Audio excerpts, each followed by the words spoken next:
If you eat 3 meals a day, you are using about 2,500 of these per day to grow the food that you need. And this is why the question of access isn't just about drinking water. It isn't just about municipal water. It's about also livelihoods and food. And the access that people have to the water that they need to grow the food is one of the major issues that is facing the 21st century. So it is much more than drinking water. It is right across the spectrum, and access is access to all forms of water. We have come up with cost curves, which is if you want to really improve this, how much will it cost? What will it take? And I'll walk through that. And then really in terms of the policy and the investment implications from all that. So that's really the steps which this group has done.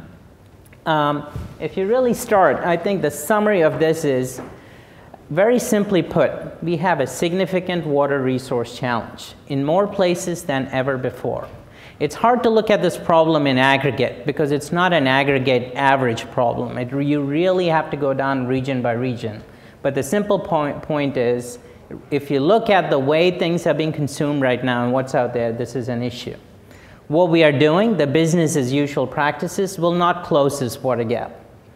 And in order to come up with cost-effective, sustainable solutions, they are possible, but it requires actions on several different dimensions. Water is a fundamental issue. It's connected to everything this audience cares about.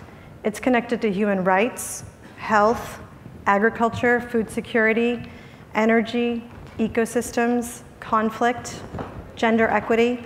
How can we achieve gender equity if so many of our sisters are traveling an hour or waiting in line for an hour to get water?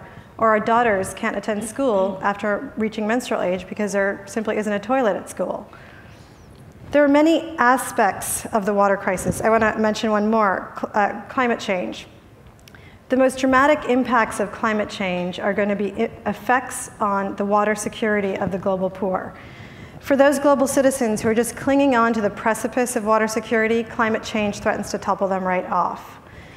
Businesses care about water because water is a basic element of a healthy and vibrant and economically viable community. And without safe water, community health and capacity is limited.